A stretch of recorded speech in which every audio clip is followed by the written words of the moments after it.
السلام علیکم، کیسے ہیں دوستو؟ میں ہوں شہزاد اور آپ دیکھ رہے ہیں Shehzad travel vlog and gaming show. دوستو، آج ہم آپ کو پاکستان کے 10 مشہور شہروں کا سیر کرائیں گے، جس میں اسلام آباد، لاہور، کراچی، مری، پشاور، کوئٹہ، ملتان، فیصل آباد، گوجرانوالہ اور گلگت۔ تو کہیں مت جائیے، ہمارے ساتھ رہیے Shahzad travel vlog and gaming show. Number 10 پہ ہیں گلگت بلتستان۔ تو چلو چلتے ہیں گلگت۔ تو دوستو، یہ ہیں گلگت۔ گلگت پاکستان کے شمالی علاقہ جات میں واقع ایک قدیم و تاریخی شہر ہے، جو گلگت بلتستان کا دارالحکومت بھی ہے۔ اس شہر کی تاریخ ہزاروں سال پرانی ہے اور یہ مختلف تہذیبوں، سلطنتوں اور تجارتی راستوں کا مرکز رہا ہے۔ گلگت کا شمار دنیا کے ان علاقوں میں ہوتا ہے جہاں بدھ مت کے تہذیبوں نے کافی عرصے تک حکومت کی۔ یہاں پر بدھ مت کے مجسمے، اسٹوپس اور چٹانوں پر تصاویر آج بھی موجود ہیں۔ خاص طور پر کھارگاہ بدھ ایک مشہور مثال ہے۔ 8ویں صدی میں شاہ سلیم جیسے بزرگان دین کے ذریعے یہاں کے لوگ اسلام کی طرف راغب ہوئے۔ 1 نومبر 1947 کو گلگت کو پاکستان کا حصہ بنا۔ تو یہ تھا گلگت بلتستان کا تاریخ۔ نمبر 9 پہ ہیں گوجرانوالہ۔ تو چلو چلتے ہیں گوجرانوالہ شہر۔ گوجرانوالہ ایک خوبصورت شہر ہے جو پنجاب کے شمالی حصے میں واقع ہے۔ اس شہر کی تاریخ بہت پرانی ہے اور یہاں مختلف تہذیبوں کا ملاپ دیکھنے کو ملتا ہے۔ گوجرانوالہ اپنی زراعت اور صنعت کے لیے مشہور ہیں۔ یہاں کی زمینیں زرخیز ہیں اور گوجرانوالہ کی مٹھائی خاص طور پر مشہور ہیں، جیسے کہ گلاب جامن اور دیگر میٹھا پکوان۔ اس شہر کی ایک اور خاص بات یہاں کے لوگ ہیں جو بہت مہمان نواز اور محبت کرنے والے ہیں۔ یہاں کے تاریخی مقاماتوں میں دریائے چناب اور گوجرانوالہ کا قلعہ، جو کہ مغل دور کا ایک اہم نشان ہے، شامل ہے۔ اس کے علاوہ شہر کے مختلف میلے اور تہوار بھی یہاں کے ثقافت کو اجاگر کرتے ہیں۔ تو یہ تھا گوجرانوالہ۔ نمبر 8 پر ہیں فیصل آباد۔ تو چلو چلتے ہیں فیصل آباد شہر۔ تو دوستو، فیصل آباد کا پرانا نام لال پورہ تھا۔ 1947 میں پاکستان کے قیام کے بعد لال پورہ پاکستان کا حصہ بن گیا۔ 1979 میں شہر کا نام تبدیل کر کے فیصل آباد رکھا گیا، سعودی عرب کے بادشاہ شاہ فیصل کے نام پر۔ آزادی کے بعد یہ شہر تیزی سے ترقی کرتا گیا اور آج یہ پاکستان کی ٹیکسٹائل انڈسٹری کا دل بن چکا ہے۔ فیصل آباد ایک ایسا شہر ہے جس کے بنیاد جدید اصولوں پر رکھی گئی ہیں اور بہت کم وقت میں یہ پاکستان کے اہم ترین شہروں میں شامل ہو گیا۔ یہ نہ صرف صنعت کا مرکز ہے بلکہ تعلیم، زراعت اور روزگار کا بھی بہت بڑا ذریعہ ہے۔ تو یہ تھا فیصل آباد کا چھوٹا سا خلاصہ۔ چلو چلتے ہیں ایک اور شہر کی طرف۔ نمبر 7 پہ ہم نے رکھا ہے ملتان شہر۔ تو چلو چلتے ہیں ملتان شہر۔ تو دوستو، ملتان پاکستان کا ایک قدیم اور تاریخی شہر ہے جو صوبہ پنجاب میں واقع ہے۔ اسے اولیاء کا شہر کہا جاتا ہے کیونکہ یہاں بہت سے اسلامی بزرگ اور صوفی دفن ہیں۔ اس شہر کی تاریخ ہزاروں سال پرانی ہے اور یہ مختلف تہذیبوں، سلطنتوں اور مذاہب کا مرکز رہا ہے۔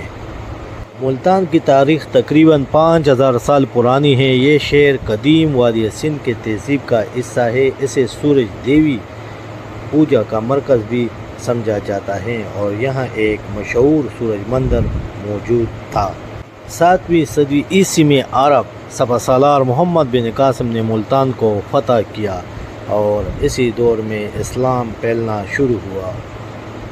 یہاں مشہور صوفی بزرگ جیسے حضرت بہاؤالدین زکریا، حضرت شاہ رکن، حضرت شاہ شمس تبریز دفن ہیں، جن کے مزارات آج بھی زیارت کا مرکز ہیں۔ تو یہ تھا ملتان کا چھوٹا سا خلاصہ، اور اب ہم آگے جائیں گے ایک اور شہر کی طرف۔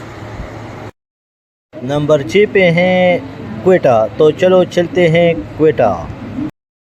تو دوستو یہ ہیں کوئٹہ۔ کوئٹہ کا نام پشتو لفظ کوٹ قلعہ سے نکلا ہے، جو اس کی دفاعی اہمیت کا حامل ہے۔ قدیم نام شال کوٹ یا شال بھی تاریخی حوالوں میں ملتا ہے۔ علاقے پر سب سے پہلے کھاسی قبیلہ پشتون کا قبضہ تھا۔ 11ویں صدی میں سلطان محمود غزنوی نے جنوبی ایشیا پر حملے کے دوران اسے فتح کیا، جس کو بعد میں غوریوں اور منگولوں کے زیر استعمال رہا۔ 1839 میں برطانوی حکومت نے اس پر قبضہ کیا، جبکہ 1935 میں 7.7 زلزلے نے پورا شہر تباہ کیا، اور 1947 میں یہ پاکستان کا حصے میں آیا اور اب یہ صوبہ بلوچستان کہلاتا ہے۔ نمبر 5 پہ ہیں پشاور، تو چلو چلتے ہیں پشاور۔ تو دوستو پشاور کا پرانا نام پرشاپور تھا، جس کا مطلب ہے پرشا کا شہر۔ یہ نام کوشان سلطنت کے دور میں مشہور ہوا۔ 1823 میں مہاراجہ رنجیت سنگھ سکھ فوج نے پشاور پر قبضہ کیا۔ سکھوں کے بعد 1849 میں برطانوی حکومت نے اس پر قبضہ کر لیا۔ انگریزوں نے یہاں تجارت، ریل، تعلیمی ادارے اور فوجی چونی قائم کیا۔ 1947 میں پاکستان بننے کے بعد پشاور کو خیبر پختونخوا کا دارالحکومت بنایا گیا۔ یہاں اگر بات کیا جائے مشہور بازاروں کا تو قصہ خوانی، خیبر بازار، گھنٹہ گھر، چوت یادگار، اشنغری مشہور بازاریں ہیں۔ تو یہ تھا پشاور کا ایک چھوٹا سا خلاصہ۔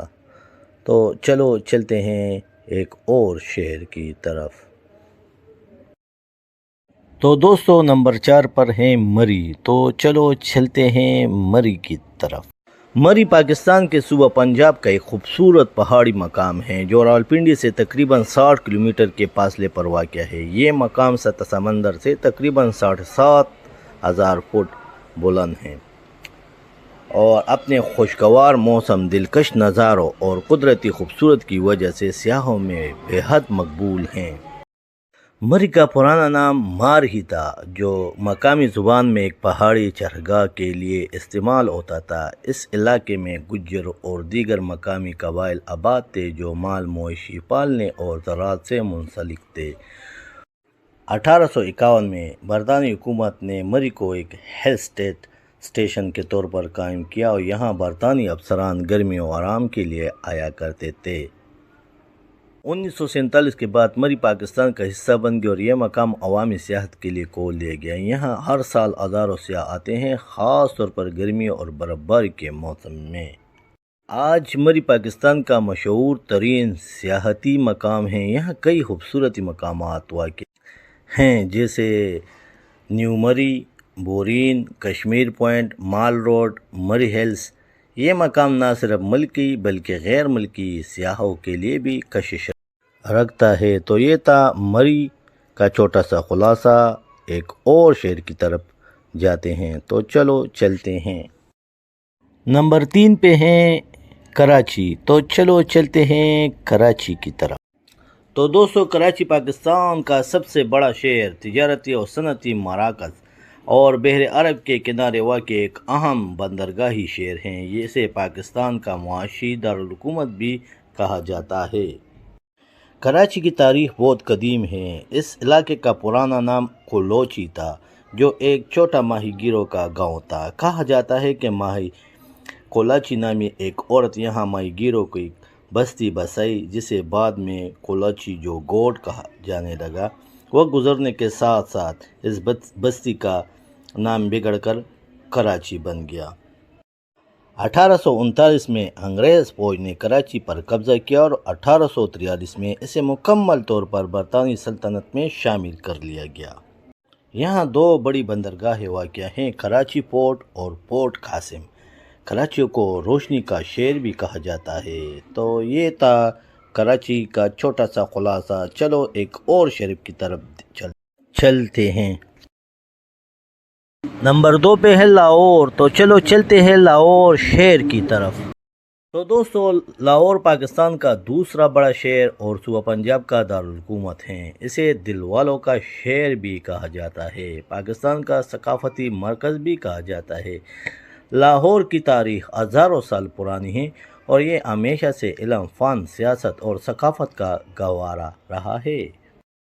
مغلیہ دور لاہور کی تاریخ کا سنہرا دور تھا، خاص طور پر شاہ جہاں اورنگزیب کے دور میں۔ اسی دور میں بادشاہی مسجد، شاہی قلعہ، شالیمار باغ تعمیر ہوئے اور آج بھی لاہور کی پہچان ہیں۔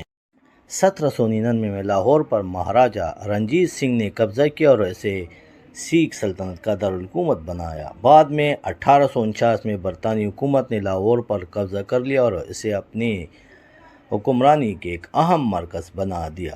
برطانوی دور میں لاہور میں جدید تعلیمی ادارے قائم ہوئے جیسے government college, king Edward medical college اور پنجاب یونیورسٹی۔ 1947 میں آزادی کے وقت لاہور کو شدید فسادات کا سامنا کرنا پڑا، لیکن یہ شہر جلد ہی پاکستان کا تعلیمی، ثقافتی اور عدالتی مرکز بن گیا۔ یہاں لاہور ہائی کورٹ، ادبی ادارے، ٹی وی، فلم انڈسٹری اور تاریخی ورثہ موجود ہیں۔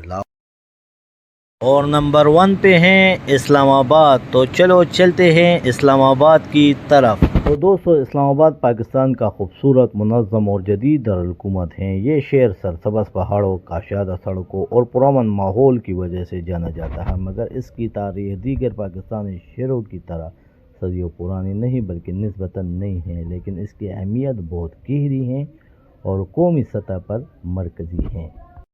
1947 میں دارالحکومت کراچی تھا، لیکن 1959 میں صدر ایوب خان نے دارالحکومت کو کراچی سے تبدیل کر کے اسلام آباد منتقل کر دیا۔ یہ جغرافیاتی لحاظ سے پاکستان کے وسط میں ہے، راولپنڈی کے قریب ہونے کی وجہ سے دفاعی اہمیت رکھتا ہے، قدرتی خوبصورت اور محفوظ ماحول فراہم کرتا ہے۔ اسلام آباد کا نقشہ ایک یونانی ماہر نے تعمیر کیا۔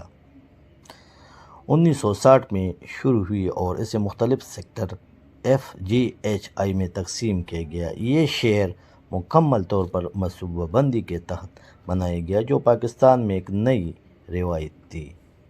1967 میں اسلام آباد کو باضابطہ طور پر پاکستان دارالحکومت قرار دیا گیا۔ ابتدائی طور پر حکومتی دفاتر راولپنڈی میں قائم کیے گئے، بعد ازاں آہستہ آہستہ اسلام آباد منتقل کیا گیا۔ یہاں پارلیمنٹ ہاؤس، سپریم کورٹ، ایوان صدر، وزیر اعظم اور تمام وزارتیں قائم کیے گئے۔ یہاں دنیا بھر کے سفارت خانے، بین الاقوامی ادارے اور اہم سرکاری دفاتر واقع ہیں۔ تو دوستو کمنٹس میں ضرور بتانا کہ آپ کو کون سی شہر پسند ہیں۔ اگر یہ ولاگ اچھی لگی ہو تو لائک کرو اور نئے دوست سبسکرائب کرو۔ اگلے ویڈیو میں پھر ملیں گے، تب تک کے لیے خدا حافظ۔